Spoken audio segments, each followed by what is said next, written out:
Bonjour à tous, je me présente Élodie Ross-Lévesque, orthophoniste et candidate au doctorat en sciences cliniques et biomédicales de l'Université Laval.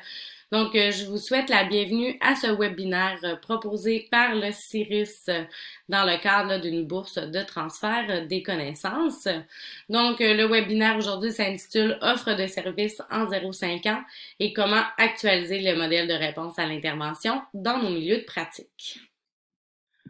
Donc d'abord, aujourd'hui, je vous introduis à la notion de préparation à l'école, qui est un enjeu clé dans les objectifs à avoir lorsqu'on offre des services à un enfant avant l'âge de 5 ans.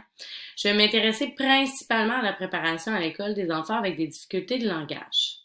Ensuite, on va parler d'organisation des services. Donc, je vais vous présenter le modèle de réponse à l'intervention et les recommandations émises par l'INES en lien avec l'organisation des services pour les enfants avec un trouble développemental du langage. Finalement, je discuterai de pistes de solutions en lien avec la mise en place d'un modèle de réponse à l'intervention chez les enfants avec un trouble développemental du langage. Ainsi, bien que la présentation se centre sur les enfants avec des difficultés langagières, les propos et les recommandations peuvent quand même s'appliquer à d'autres clientèles. Donc, ce qu'il faut d'abord savoir en introduction, c'est qu'il y a 11% des enfants qui entrent à la maternelle avec des difficultés langagières. Les enfants qui présentent des difficultés langagières lors de leur entrée à l'école, ce sont aussi des enfants qui vivent des limites et des défis au quotidien.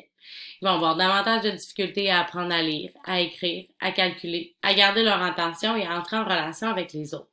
Ce sont aussi des enfants qui vont avoir des résultats significativement plus faibles aux mesures de préparation à l'école que les enfants au développement typique. Quand on parle de préparation à l'école, on parle du niveau développemental minimal dont l'enfant a besoin pour répondre aux exigences scolaires. Ça va donc inclure des compétences académiques, sociales, comportementales, donc tout plein d'habiletés qui vont aider l'enfant à apprendre et à s'adapter à son entrée à l'école. Mais ça va aussi inclure des facteurs liés au milieu scolaire, des facteurs environnementaux, donc comme la qualité de la transition vers l'école, les opportunités offertes par le milieu, l'accès à des services de qualité aussi en petite enfance. Ce qu'on voit au Québec, mais aussi à travers le monde, c'est qu'il y a environ 20% des enfants qui entrent à l'école en n'ayant pas tous les acquis nécessaires pour assurer leur réussite. Dans l'une des études que j'ai réalisées dans le cadre de ma thèse, je me suis intéressée à ce qui influençait la préparation à l'école des enfants avec des difficultés de langage, en lien avec leurs habiletés de langage puis les services reçus aussi également avant l'entrée à l'école. Ce que les résultats montrent, c'est que, d'une part, évidemment, les habiletés de langage sont liées à la préparation à l'école. En fait, les enfants avec une faible compréhension lexicale et syntaxique ou avec de faibles habiletés de prélittératie auraient davantage de difficultés dans les différentes mesures de préparation à l'école, donc particulièrement sur le plan académique. Ce qu'on voit aussi, c'est que les services qui ont été reçus avant leur entrée à l'école vont influencer leur préparation. Donc, les enfants qui ont eu des services de façon précoce, qui ont eu des services, oui, avec un orthophoniste, mais aussi avec un assistant, donc une éducatrice spécialisée, par exemple, un intervenant en langage, ou les enfants qui ont eu une grande variété de modalités de service, donc intervention individuelle, mais aussi de groupe, d'IAD, ce sont des enfants qui vont être davantage prêts à leur entrée à l'école. Donc, à partir de ces résultats-là, je trouvais important de m'intéresser aux services actuellement en place et aux recommandations quant aux meilleures pratiques. Donc, c'est pourquoi je me suis intéressée au modèle de réponse à l'intervention. On sait que dans le but d'optimiser le potentiel langagier des enfants avec des difficultés, l'orthophonie va être un service privilégié. Il y a plusieurs parents qui y ont recours. Puis, il y a plusieurs chercheurs ici dans le monde qui s'intéressent à la meilleure façon d'organiser les services pour répondre le mieux possible aux besoins de ces enfants-là. Donc, par exemple, l'INES a publié en 2017 un avis par rapport à l'organisation du continuum et la dispensation des services aux enfants âgés de 2 à 9 ans qui présentent un TDL. Puis aujourd'hui, je vais revenir en fait sur certaines de ces recommandations-là. Puis ça commence avec le modèle de réponse à l'intervention, qui est un modèle de prévention qui est basé sur une approche à 3 paliers. C'est un modèle qui est beaucoup utilisé dans le milieu de l'éducation, un petit peu moins dans le milieu de la santé et des services sociaux. Donc, c'est ce que l'INES recommande quant à l'organisation des services pour les enfants avec un trouble développemental du langage. Une approche qui serait basée sur un modèle de réponse à l'intervention.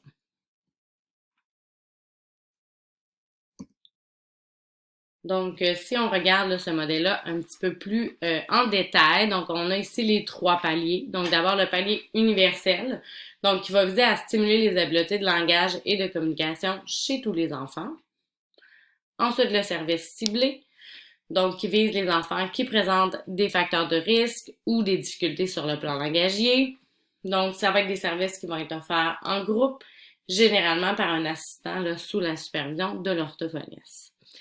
Et finalement, les services spécialisés, donc vraiment des services individualisés pour les enfants qui demandent une intensité de service là, pour obtenir des résultats. Donc, concrètement, en orthophonie, qu'est-ce que ça donne? Donc, d'abord, au service universel, on aurait de l'enseignement de stratégie de stimulation du langage, par exemple aux éducatrices en milieu de garde. Donc, tous les enfants bénéficieraient là, des meilleures stratégies pour développer leur langage. Au service ciblé, donc on aurait davantage du suivi de groupe avec une éducatrice spécialisée, par exemple, pour des enfants qui auraient des difficultés légères.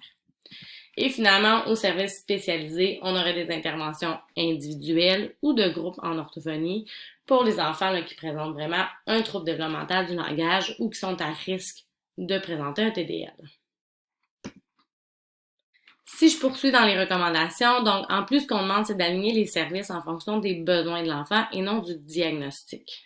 En fait, ce qu'on voit, c'est que les enfants qui ont un diagnostic différent peuvent souvent présenter des besoins similaires en termes de communication, alors que les enfants ayant le même diagnostic présentent souvent des besoins différents.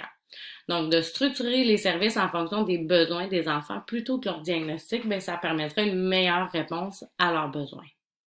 Une offre de service qui est basée sur le besoin et non sur le diagnostic, bien, ça peut aussi permettre une prise en charge plus précoce.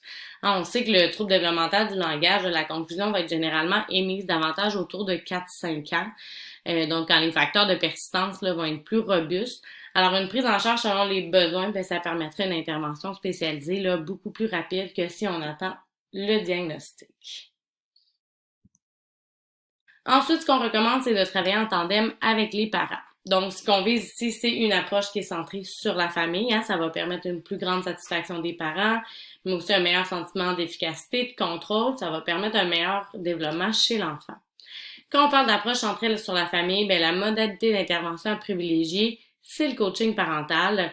On sait en fait qu'une intervention qui est offerte par le parent sur les capacités langagières, ça aurait des effets bénéfiques. On va aussi offrir des interventions qui vont être réalisées par un intervenant non professionnel qui va exercer un rôle d'assistant sous la supervision d'un professionnel autorisé.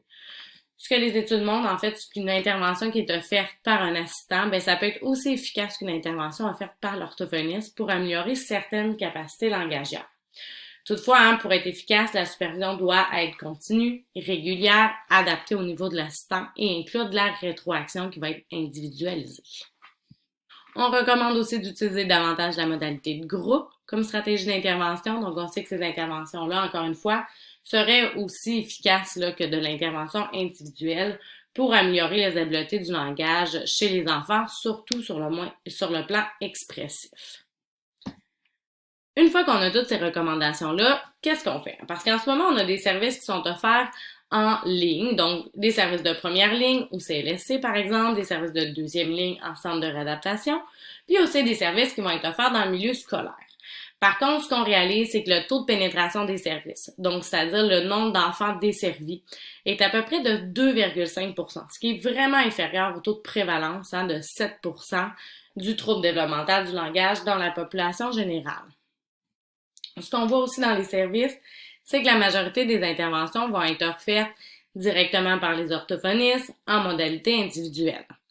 Ce que ça fait, c'est des longs délais d'attente. D'abord pour accéder à la première ligne, mais aussi entre la première et la deuxième ligne, des délais pour les services en milieu scolaire aussi, certains allers-retours entre les services de deuxième ligne et les services qui vont être offerts en scolaire. Donc, beaucoup de délais d'attente, beaucoup de disparités entre les régions aussi, donc tout dépendant où l'enfant évolue, là, il va vraiment avoir une offre de service qui est différente. Puis évidemment, ben, il y a beaucoup d'insatisfaction chez les parents. Donc, comment on passe finalement de cette offre de service-là à une offre de service en modèle de réponse à l'intervention? Donc, je vous amène quelques pistes de solutions En fait, dans le cadre d'une deuxième étude, là, je me suis intéressée à l'opinion des intervenants, des gestionnaires qui travaillent auprès d'enfants avec des difficultés de langage sur les stratégies à mettre en place finalement pour mieux préparer les enfants à leur entrée à l'école. Donc, à la suite de 2 rencontres de discussion en groupe, il y a 5 thèmes qui sont ressortis là, en lien avec des facilitateurs, des obstacles et des stratégies là, en lien avec la préparation à l'école. Donc, ces thèmes-là sont présentés sous forme de recommandations. Donc, d'abord, d'encourager et promouvoir les initiatives communautaires, former et soutenir les partenaires, actualiser des changements de pratiques, offrir des services qui vont être flexibles, adaptés aux besoins de l'enfant, puis finalement mettre en place des mécanismes de pérennité et de transmission de l'information entre les milieux. De ça découlent plusieurs stratégies. D'abord, pour promouvoir les initiatives communautaires, ben, ça peut être une bonne solution d'utiliser des indicateurs de performance qui vont prendre en compte ce type d'intervention-là, de créer davantage de corridors de communication aussi entre les milieux communautaires, les institutions. Pour former et soutenir les partenaires, ben d'abord, il faut que les orthophonistes soient formés à former. Il existe d'ailleurs des formations pour ça. On va aussi vouloir favoriser le transfert de connaissances, donc entre les différents milieux, là, voir qu'est-ce qui fonctionne moins bien. Actualiser les changements de pratique, donc davantage de coaching parental, d'intervention de groupe, donc de mettre en place ces pratiques-là qui sont reconnues efficaces. D'offrir des services flexibles, adaptés aux besoins. Donc, encore là, d'avoir des indicateurs de performance qui vont prendre en compte la qualité des services, non seulement le volume, de vraiment offrir des services en fonction de la pertinence des soins, donc vraiment selon les besoins de l'enfant. Ça peut être aussi par l'amélioration des outils de dépistage pour éviter finalement d'avoir du surdépistage, donc des enfants qui ont plus ou moins de besoins ou très peu de facteurs de risque qui vont se retrouver quand même longtemps dans le système. Et finalement, pour mettre en place des mécanismes de pérennité, de transmission de l'information. Donc ici, on parle vraiment de la transition vers l'entrée à l'école. Donc, on veut vraiment créer des ententes intersectoriales, concrètes, dans lesquelles les rôles de chacun vont être définis, de systématiser aussi les processus de transfert d'informations, les protocoles de transition aussi, pour vraiment là, que ça soit fluide là, entre les différents milieux. Donc, maintenant qu'on sait tout ça, qu'on voit un peu des stratégies qui pourraient aider, comment on fait? Donc, je vais reprendre le modèle de réponse à l'intervention. Évidemment, on a vu que c'est un modèle qui correspondait bien là, à nos besoins, mais aux besoins des enfants aussi également. Donc, si je commence par les services universels. Donc, rappelons que l'objectif, c'est d'offrir à tous les enfants un environnement favorable au développement du langage. Donc, il y a 2 recommandations là, qui découlent des résultats de ma thèse, mais aussi des différentes lectures que j'ai faites. Donc, d'abord, c'est primordial d'offrir des services universels précoces aux enfants qui ont des difficultés. Donc, une approche centrée sur la famille, offerte de façon précoce, on le sait, ça permet d'améliorer significativement les habiletés langagières des enfants en bas âge. Pour offrir une intervention précoce, la promotion des initiatives communautaires, là, ça semble vraiment une avenue prometteuse. Ce sont des initiatives qui vont autant parfois cibler le développement de certaines habiletés directement auprès de l'enfant. Donc, par exemple, des habiletés de prélittératie ou même des habiletés sociales en contexte de groupe. Il y a d'autres initiatives, quant à elles, qui vont viser le développement des compétences parentales, donc vraiment pour aller travailler l'interaction par-enfant. Ce qu'on sait en fait, c'est que peu importe ce type d'intervention-là, c'est reconnu comme étant efficace pour favoriser le développement des habiletés langagières chez les enfants tout venant, particulièrement sur le plan expressif. Toutefois, ce qu'on sait, c'est que la notion de coaching parental va vraiment être un aspect essentiel pour assurer l'efficacité de ces interventions. La formation des partenaires aussi dans l'utilisation de stratégies de communication optimales, ça va être une bonne façon d'offrir des services précoces. Des programmes vont être offerts, là, par exemple, dans certaines régions pour former les éducateurs en milieu de garde quant à l'utilisation de stratégies, pour les soutenir aussi dans la mise en place.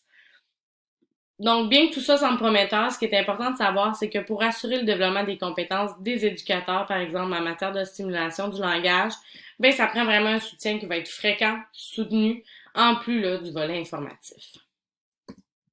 Donc, deuxièmement, pour développer les interventions au palier universel, ça va être nécessaire de développer des programmes efficaces basés sur les données probantes pour soutenir ces enfants-là.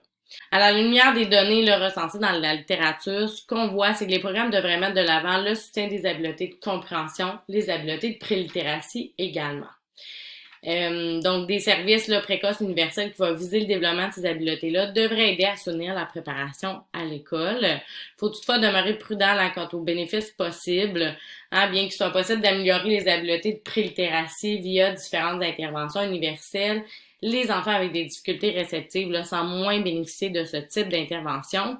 De plus, il est à noter que davantage d'études sont nécessaires afin de confirmer que ce type d'intervention-là, donc les interventions universelles, peuvent vraiment avoir des effets bénéfiques significatifs chez les enfants avec un trouble développemental du langage. Ensuite, au palier d'intervention ciblée, donc l'objectif c'est d'améliorer les habiletés langagières des enfants qui sont en deçà des attentes développementales ou qui présentent des facteurs de risque, donc à l'aide d'interventions en petits groupes qui vont être dirigés par des assistants formés. Donc, pour mettre en place ce palier d'intervention, 3 recommandations sont proposées. D'abord, ça va être nécessaire d'optimiser le dépistage des enfants à risque de présenter des difficultés. Donc, un bon dépistage, ça va permettre de référer les enfants qui ont des besoins complexes, plusieurs facteurs de risque en orthophonie, mais aussi de ne pas référer les enfants dont les difficultés sont légères ou à fort risque de se résorber spontanément ou avec du soutien ciblé. Donc, les enfants qui vont bénéficier d'interventions ciblées, ce sont vraiment des enfants qui présentent peu de facteurs de risque ou de persistance de difficultés langagières, ou pour qui une évaluation orthophonique n'a pas démontré de difficultés complexes qui nécessitent le support d'un orthophoniste, mais pour qui des inquiétudes ont tout de même été émises par l'entourage. Pour guider l'identification de ces enfants, la prise en compte des habiletés langagières les plus liées à la réussite éducative sont à prendre en considération. Donc, l'évaluation des habiletés de compréhension, de prélittératie, c'est une bonne avenue pour identifier les enfants à risque. Ainsi, les enfants pour qui les parents ou les éducateurs ont des inquiétudes en lien avec les composantes devraient être rapidement dirigés vers des services ciblés. Alors que les enfants qui présentent également des facteurs de risque, de persistance, devraient quant à eux être dirigés vers une évaluation en orthophonie. Deuxièmement, le développement de programmes d'intervention ciblés reconnus comme ayant des résultats significatifs est nécessaire pour soutenir les enfants.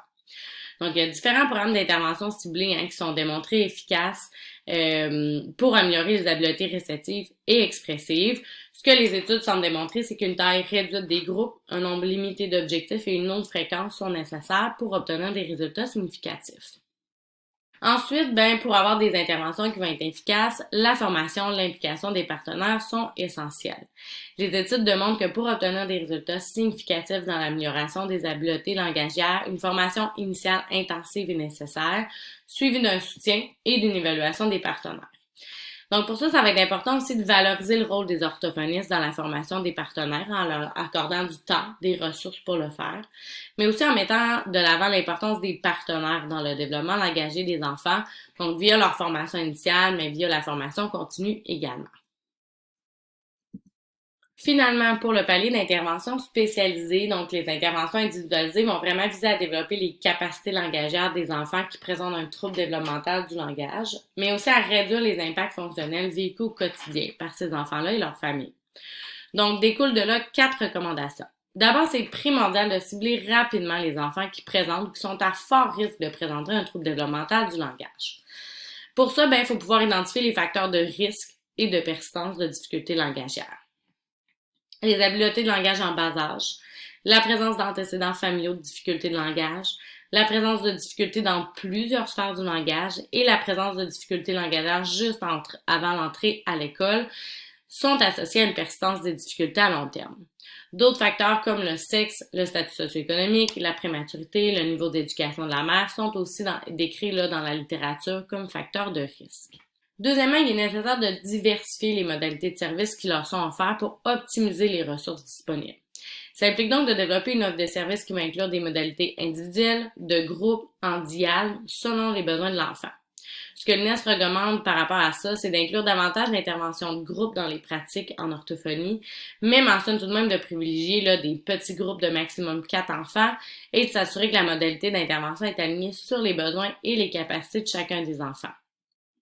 Diversifier les modalités signifie aussi d'offrir du suivi direct, mais aussi indirect, donc d'offrir du soutien qui va être offert par un assistant formé, puisque ce type de suivi aura un impact positif sur le développement du langage. Ensuite, je reviens sur l'importance de former, d'impliquer les partenaires. On vient de le dire, là, pour que l'intervention indirecte soit efficace, il faut que les partenaires impliqués soient formés adéquatement pour intervenir auprès des enfants avec un TDL. Donc, la supervision de l'orthophoniste doit être fréquente, soutenue, permettre une rétroaction, une auto-évaluation aussi de la part des intervenants. De plus, les progrès de l'enfant doivent être souvent mesurés pour s'assurer de l'efficacité de l'intervention. On va aussi ici parler de l'implication et du coaching auprès des parents des enfants avec un TDL, donc à mettre de l'avant dans une offre de service optimale. Donc, on sait que les parents demeurent les experts de leur enfant. Ce sont aussi des acteurs essentiels dans la réduction des impacts fonctionnels qui sont vécus par les enfants avec un TDL. Donc, encore là, un coaching qui est basé sur les principes d'apprentissage à l'adulte, flexible, individualisé, qui va permettre la rétroaction, mais aussi la réflexion du parent, c'est nécessaire pour obtenir des résultats significatifs. Finalement, il est recommandé de soutenir la transition vers l'entrée à l'école pour les enfants qui ont des difficultés significatives. D'une part parce que la qualité de la transition vers le milieu scolaire, c'est lié à la préparation à l'école, mais d'autre part parce que les services qui sont remis en place dès l'entrée à l'école seront également associés à la réussite des enfants. Donc, pour faciliter la transition des enfants vers le milieu scolaire, il y a une entente de complémentarité des services qui a été proposée par le ministère de la Santé et des Services sociaux. Donc, ce sont des principes qui peuvent servir de guide par rapport à la transition harmonieuse. Donc, puis encore là, il existe différents protocoles qui existent pour vraiment rendre le tout le plus systématique possible. En plus des recommandations pour chacun des paliers, il apparaît important de considérer un aspect lié directement au modèle de l'intervention. Ce modèle-là se veut fluide, c'est-à-dire qu'il invite à additionner ou soustraire les services selon les progrès de l'enfant. Cette fluidité-là, à travers les paliers, ça nécessite inévitablement l'évaluation continue des progrès de l'enfant. Donc, pour qu'un enfant passe d'un palier de service à l'autre, il est essentiel d'avoir des balises claires sur le moment auquel on considère que l'enfant a besoin davantage de services, ou à l'inverse, à quel moment un enfant ne bénéficie plus des services reçus. Ces balises-là doivent non seulement être précisées, mais comprises par les partenaires en services universels et ceux appliquant les programmes d'intervention au palier de services ciblés. Donc, les enfants qui vont bénéficier de services spécialisés seront des enfants avec des besoins complexes, dont l'expertise de l'orthophoniste est primordiale. Finalement, quelques autres pistes de solutions. Donc, on veut créer une offre de service en continu, donc qui prend en compte tous les milieux impliqués. Donc, pour ça, il faut prendre le temps de s'asseoir ensemble. Tous les partenaires, réseau de la santé, CLSC, centre de réadaptation, réseau de l'éducation, donc les écoles, puis de vraiment planifier une offre de service commune, fluide. Il faut réfléchir aussi à la distribution des ressources. Donc, les orthophonistes devraient d'abord jouer un rôle primordial en services spécialisés. Davantage un rôle conseil, de formation en palier universel et ciblé, mais leur temps devrait être principalement pour les services spécialisés. Donc, ça va amener à diversifier aussi leur implication, leur rôle. Donc, oui, on veut que leur temps soit majoritairement pour les services spécialisés, mais il faut quand même qu'ils soient impliqués dans la formation des partenaires, dans la mise en place de certains programmes aussi pour les enfants à risque. Donc, vous voyez les références, donc on arrive à la fin. Sur ce, je vous remercie pour votre écoute de ce webinaire. Si vous avez des questions, n'hésitez pas à me contacter. Je tiens aussi à remercier le CIRIS pour la bourse de transfert de connaissances. Merci beaucoup.